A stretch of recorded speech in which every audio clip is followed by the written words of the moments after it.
Single phase half wave full control rectifier with R load. ফার্স্টে আমরা যেটা দেখবো সেটা হচ্ছে বেসিক ডায়াগ্রামটা। এখানে একটা ভোল্টেজ সোর্স আছে, একটা থাইরিস্টার আছে, একটা আর লোড আছে। থাইরিস্টারের অ্যাক্রসে ভোল্টেজটা ভিটি আর আর লোডের অ্যাক্রসে ভোল্টেজটা ভি নট বা ভিএল, এবং আইএস হচ্ছে কি সোর্স কারেন্ট, ঠিক আছে, এবং আইএল বা আই নট সেটা হচ্ছে কি এই লোডের মধ্যে দিয়ে যে কারেন্টটা পাস করছে। ওকে, এরপর আমাদের যেটা সব থেকে আগে মনে রাখতে হবে যে ভিটি বা বলা ভালো যখন থাইরিস্টারটা অফ কন্ডিশন যখন থাইরিস্টারটা অফ কন্ডিশনে থাকবে তখন তার অ্যাক্রসে ভোল্টেজটা হবে ভিএস, আর যখন আমার এটা থাইরিস্টারটা অন কন্ডিশনে থাকবে তখন তার অ্যাক্রসে ভোল্টেজটা হবে জিরো। মানে বলা যাচ্ছে যে যখন থাইরিস্টারটা আমার অফ আছে তখন এর মধ্যে দিয়ে কারেন্ট কন্ডাক্ট করছে না, মানে এই ভিএসটা এর অ্যাক্রসে এরকম করে অ্যাপিয়ার করছে, এবং যখনই থাইরিস্টারটা কন্ডাক্ট করছে তখন এই ভোল্টেজটা জিরো, কারণ অবাধে কারেন্ট ফ্লো করছে। এবং অন্যদিকে হচ্ছে কি ভি জিরো, যখন আমার থাইরিস্টারটা অন তখন ভি জিরোর অ্যাক্রসে ভোল্টেজ হচ্ছে কি আমার ভিএস, যখন থাইরিস্টারটা আমার অন তখন ভি জিরোর অ্যাক্রসে ভোল্টেজ ভিএস, যখন থাইরিস্টারটা আমার অফ তখন ভি জিরোর অ্যাক্রসে ভোল্টেজ হচ্ছে কি আমার জিরো। মানে সোজা করতে হয় ভিটি যখন অফ তখন ভিএস হচ্ছে গিয়ে জিরো, কিন্তু ভিটি হচ্ছে গিয়ে ভিএস। কিন্তু ভিটি যখন হচ্ছে গিয়ে জিরো মানে ভিটি যখন অন হয়ে গেছে বা থাইরিস্টার যখন অন হয়ে গেছে তখন এর অ্যাক্রসে ভোল্টেজ হচ্ছে ভিএস। এটা ফার্স্টে আমাদের নজর রাখতে হবে। সেকেন্ড হচ্ছে আমাদের যে এরকম আমাদের গ্রাফ প্লটিং করতে হবে, যে অনেকগুলো থাকবে আর ভিএস থাকবে, আইজি থাকবে সামথিং। এরপর ভিএস হচ্ছে কি নর্মাল সাইনোসয়েডাল ওয়েভ একটা যে কোনো একটা ভোল্টেজ, মানে সোজা কথা যে সোর্স ভোল্টেজটা আমি দিচ্ছি তার। এবার আমি নর্মাল সাইনোসয়েডাল ওয়েভ আঁকলাম। এরপর হচ্ছে কি ফার্স্ট আমাকে নোটিস করতে হবে আমি যে মুহূর্তে গেট কারেন্ট দিচ্ছি সেটা ইম্পর্টেন্ট।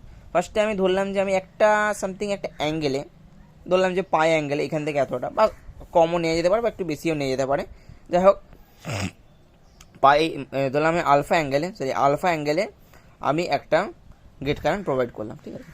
সেক্ষেত্রে আমার এই পয়েন্টেই থাইরিস্টারটা অন হবে, বাকি সমস্ত ক্ষেত্রে অফ হবে। এবার আমি দেখছি ভি নট মানে লোডের অ্যাক্রসে কখন ভোল্টেজ পাবো। আমি আগে দেখলাম যখন থাইরিস্টারটা আমার অন হয়ে যায় তখন আমি লোডের অ্যাক্রসে যে ভোল্টেজ পাবো সেটা ইকুয়াল টু হয় ভিএস, ঠিক আছে।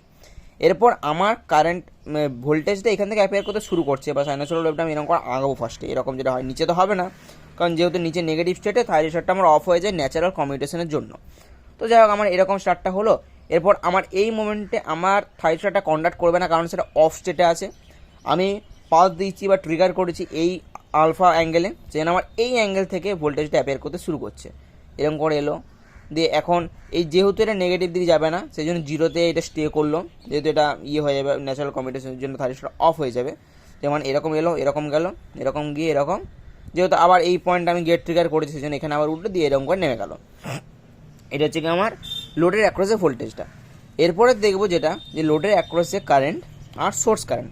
আমার এই ক্ষেত্রে পার্টিকুলারলি কন্ডিশনের জন্য লোডের অ্যাক্রসে কারেন্ট আর আমার এই যে সোর্স কারেন্ট দুটো সেম প্রদর্শন করছে, সে বৈশিষ্ট্যটা সেমই আছে। সেই জন্য শুধু হ্যাঁ আমাদের একটা জিনিস মনে রাখতে হবে যে এদের যে হাইটটা হয় সেটা হচ্ছে গিয়ে এদের যে হাইটটা বা ভিএম বা আইএম যে ম্যাক্সিমাম হয় সেটা হচ্ছে কি এটার থেকে সামান্য কম হয়, ঠিক আছে। ফার্স্টে আমি যেটা দিচ্ছি আই নট বা আই জিরো যাই দিই, আমি দেখতে পাচ্ছি এইটা যা ইকুয়াল হবে সেই জিনিসটা এরকম হবে, পুরো ডিটো সেম, এটা কোনো পার্থক্য নেই। এরপর আমার দেখতে হবে যে ভিটিটা কী করে হচ্ছে ভিটি। তো ভিটি আমি বললাম প্রথমে যে ভিটি যখন আমার মানে সোজা কথা থাইরিস্টার যখন আমার অফ আছে তখন তার অ্যাক্রসে ভোল্টেজ আছে, মানে এই যে ভোল্টেজটা দিচ্ছি সেটা সমস্ত কিছু হচ্ছে যখন থাইরিস্টার না অফ কন্ডিশনে। তো আমি দেখেই বুঝতে পারছি যখন আমি গেট কারেন্ট দিইনি, এটা গেট কারেন্ট দিইনি, এই জায়গাটা গেট কারেন্ট দিইনি, এটা দেওয়া নেই, তো সেই মুহূর্তে আমার থাইরিস্টারটা তাহলে অফ আছে, যেহেতু অফ আছে সেহেতু কন্ডাক্ট করেছে। এই জি পয়েন্টটা পরে থাইরিস্টারটা হয়ে গেল অন, ইনস্ট্যান্টে অন হয়ে গেল, সেই জন্য এই পয়েন্ট থেকে আরও কন্ডাক্ট করবে না, যেহেতু থাইরিস্টারটা অন হওয়ার সময় তার অ্যাক্রসে ভোল্টেজ জিরো, এই হলো অন জিরো চলছে।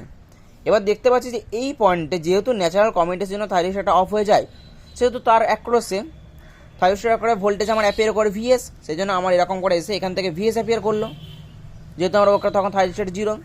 আবার এই পয়েন্টে পজিটিভ হচ্ছে, যেহেতু আমি এইখানে গেট পাস দিয়েছি তো আমার এখানে এখন থাইরিস্টার অন নেই, এই স্টেটে এখন অন নেই, জন্য আমার এতটা এলো।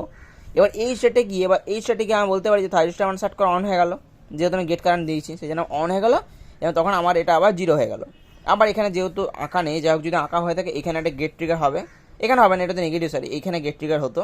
এখানে আবার যেহেতু ন্যাচারাল কমিউটেশনের জন্য নেগেটিভ রিজিয়ন আসছে, ওই জন্য ভোল্টেজটা আবার নেগেটিভ দিয়ে আছে, মানে থাইরিস্টার অ্যাক্রসে ভোল্টেজটা ভিএস আমার শো করছে, কিন্তু নেগেটিভ ভোল্টেজ অবভিয়াসলি যেহেতু নিচের দিকে আছে। এটা হচ্ছে মেন প্রিন্সিপাল।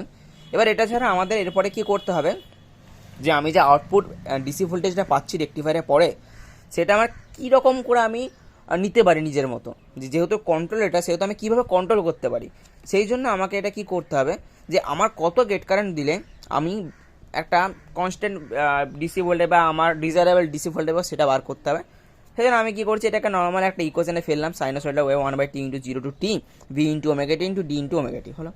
এরপর ভি অ্যাভারেজ দিয়ে যেরকম লিখেছে 1/2π সামথিং। এবার হ্যাঁ, এখানে দেখার বিষয় হচ্ছে গিয়ে যে আমি 1/2π টাইমটা নেবো কী করে, সেটার জন্য আমাকে দেখতে হবে যে এই ওয়েব ফর্মগুলোর মধ্যে কোন পার্টটা ভিজুয়াল টাইমে দেখতে হয়, যে কোন পার্টটা আমার রিপিট করছে।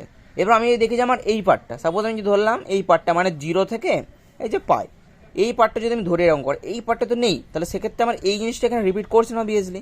এবার আমি তাহলে একটুখানি বাড়িয়ে দেখলাম, এখান থেকে 0 থেকে 2π দেখছি, আমি 0 থেকে 2π যদি দেখি এখান থেকে নিয়ে এখানে, হ্যাঁ অ্যাকুরেট রিপিট করছে। এই ক্ষেত্রে মানে 0 থেকে 2π যদি আমি ধরি, তাহলে দেখতে পাবো এই ওয়েব ফর্মটা আমার কন্টিনিউয়াস রিপিট হতেই থাকবে। সেই জন্য আমি এটা নিয়েছি, রেঞ্জটা নিচ্ছি 1/2π 0 to 2π VM sine omega T D omega T. এরপর আমার এখানে দেখার বিষয় যে আলফা থেকে পাই হলো কীভাবে, সেহেতু আমি দেখতে পাচ্ছি যে এই 0 থেকে 2π এর মধ্যে আমার 3টে রিজিয়ন আছে।